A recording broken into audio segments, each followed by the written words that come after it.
Welcome back to Brashonomics here on Monday, so you know we're talking real estate.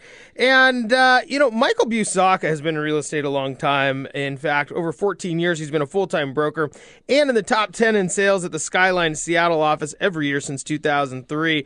Welcome back, Michael. How are you? I'm well. How about you, Ben? I'm really good. Like I said, at 5:30 in the morning at the gym, and next thing you know, I think it energizes me. So a lot of people right now are out trying to find houses, and we've discussed a little bit about, what types of houses are out there. And one of the things you brought to the table was just kind of this difference between, the choices of buying something new or buying something used for, I guess, a resale, right? A used house somebody's already lived in. Yeah, most sales are resales. But there are some folks who just want new construction, and there are a number of serious advantages that new construction offer. There are some drawbacks, and we'll get to those too. So is there a lot of new construction out there right now? There actually is a serious lack of new construction because for the last couple of years, there just wasn't the lending available for these builders to go get loans. And the builders had, low liquidity, so they were just sitting around waiting for things to pop. Finally, things are moving with these amazingly low rates. And the builders are out there. They're hunting for lots. They're trying to find and accumulate. But, of course, by the time they accumulate, then they have to go get permits. And then 14, 18 months later, we finally get a push in supply of new construction. So it's going to be a while. Okay, so then if there is new construction, let's say, because isn't that what some people just want? There's always that market for something new. New cars, yeah, right? You lose 25% of the value, it seems like, by the time you drive them off the lot, yet people still want them for the fancy smell. New houses, kind of the same thing. People are still going to want new houses for all sorts of reasons. Absolutely. People just, whether they may shop for used homes or resale, and then get tired of the compromises they see there. And then when I take them through new construction and they find out that they literally can get a home that's as close to perfect as someone can make it. And for example, a new construction, when you buy it, you get a final walkthrough. So every little ding and nick, you can point to the builder and say, hey, I want this paint touched up. I want that piece of trim replaced. So you can have probably the maximum initial experience in buying a home. And so when you talk about all these little dings, and I'm just going to call it used home, even though it's resale, because really it's used. But in a used home or a home somebody's lived in before, you don't get to maybe get all the fixes you want. In an inspection, I suppose you can go back and ask for some of the major things. But in a new home, you're really talking about making it as close to perfect as possible. Absolutely, and you also get a builder warranty too. It's. When you buy a used home, you really need to gear up for the fact that there will be an endless list of maintenance items. There will be an endless list of fixes and drips and you name it. The upside is those used homes are usually in the most desirable areas. Conversely, new construction tends to be squeezed to the margins because we've already built in the most popular areas. Sure.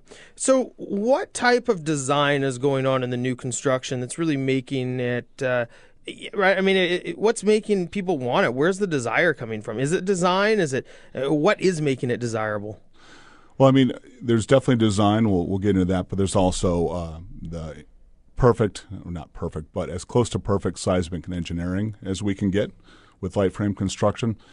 And then also the best energy codes you can get and the best weatherproofing. I'll detail that as well. But with design, the builders finally started noticing about the last I'd say 7 or 8 years that people love the old Craftsman-style homes. Craftsman-style homes I'm biased, they have phenomenal design, proportions, detailing. So the builder said, hey, these old Craftsman homes have no energy efficiency, no seismic proofing. Let's do a new version. And those sell quite well. Some builders do a great job, like, say, Buchan Homes. Others, I won't name them, things look a little cut and paste with the details. But the bottom line is that builders are finally aware of, hey, look back to popular designs, bring those forward with modern construction techniques. And I think the word, just the fact that they call it a craftsman is funny. And then you're like, well, it's attention to detail. Well, shouldn't it be if it's called a craftsman? Wouldn't that be the whole point of the craftsman is to make it look nice? Yes. Okay, so the design is coming up to, the design is kind of an older design, but now people are I guess, making the guts more modern. Exactly. And I mean, here's something very important to note is that these used homes, almost all of them have excellent framing. Depending on the era, they may have terrible concrete, average concrete, or quality concrete with rebar. That's a topic unto itself. But the bottom line is that with new construction, you will get the seismic proofing, the engineering that, I mean, we just have to have. Let's face it, in the Northwest, it's not if but when we will get walloped. It's a brutal truth, but I mean, you saw how Los Angeles looked in, what was it, 92, 93? There will be a point, I don't know if it's 40 years, 400 years down the road, where freeways will fall down and homes will fall down, and some homes will remain standing. So if you want that peace of mind, new construction is your best angle. So what is it about the seismic, I mean, the earthquake proofing? I mean, what's the difference? You have a couple of things. So first and foremost is what they call, attaching the home to the foundation. Now, all these old homes, say pre-Uniform Building Code, they didn't have actual bolts cast into the concrete foundation wall that the actual wood member, the sill plate, actually would bolt to. So imagine in an earthquake a structure hopping around. There's nothing to keep an old Grassman home from hopping right off that foundation. So the wood isn't screwed into the concrete? It's just kind of built on top of it? None of the old homes, but the good thing is that there are firms who do seismic retrofits. So if you need that peace of mind, you can go get it. I would imagine somebody who might be out there is going thinking, man, I live in an old home, and like it could just slide off. The house could hop off the foundation right into the neighbor's yard. It could. I mean, if you have a strong stomach, you can Google images of what happens in earthquakes. It's not pretty. But the good thing is that most of the homes around here were built, in the last, let's say, 112 years. I can't find anything built prior to 1900. So most of those old homes have been through 3 earthquakes. So even though they weren't built to seismic code, they have withstood 7.0 earthquakes. As far as an 8.0, that you probably would want new construction. Or a better insurance policy. We're here with Michael Busacca of Skyline Properties. So, Mother Nature provides earthquakes, and as of, since winter, we kind of skipped fall and went right into winter. Now we're seeing lots of rain. What's the difference between the weatherproofing? I mean, is there a big difference? There's a huge difference. They have waterproofing or waterproof membranes that they put under the siding now, and that helps because you want to control moisture flowing in and out. And let's get right to it. If you keep the moisture out of your structure, the damage bills will never get out of control. Because I have to say, on inspections, the worst damage I see is when water has made it past the roof, the siding, or the windows. So if you have this full modern complement of flashing that you see in new homes but don't see in old homes, you can keep Mother Nature out. And that's a good thing. That is a good thing. Otherwise, your home will immediately start to rot, and issues will grow from a $300 fix to a $5,000 problem really quickly. So, we've talked a lot about water and keeping water out. So it sounds like, the weatherproofing, especially going into winter, is a big deal. Also going into winter, we end up with, it's getting colder. And so, the other day it was like 37 degrees when I went to the gym early, and I was like, it is cold. What about the energy and the design of all the energy efficiency? That's really come up. It seems like every few years there's pretty big leaps and bounds in efficiency.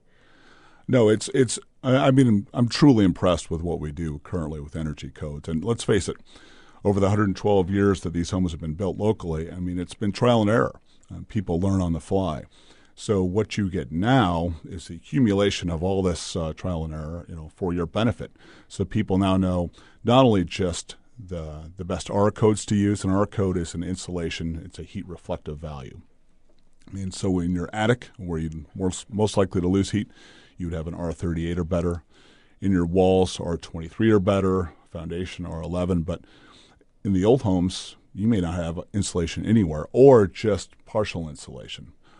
So now you combine that with fantastic windows, his whole house wraps, and a variety of other small details they use to keep heat from escaping. For example, let's say you have a 2-story home. You're trying to keep the first floor, warm. With a new home, you can do that much more effectively because the attention to detail to block every place that heat might escape to the second story. The old homes, you might insulate the walls and the roof, but you won't have that trap to keep the heat down on the first floor. Well, it sounds like not only are you saving money on cost, but your house may not hop right over into the neighbors if there is an earthquake with a newer home rather than some of the older stuff. Of course, without some retrofitting, right? Exactly. I would recommend retrofitting. Any and all of you who really know what we're staring at earthquake-wise, I would recommend it. Yeah. Well, Michael, thanks so much for joining us again. Michael Busacca of Skyline Properties. When we come back for the first time, TC Hyatt will join us. And we'll talk a little bit about some of the best service that you can get from the top real estate agents out there. We'll be back after this break.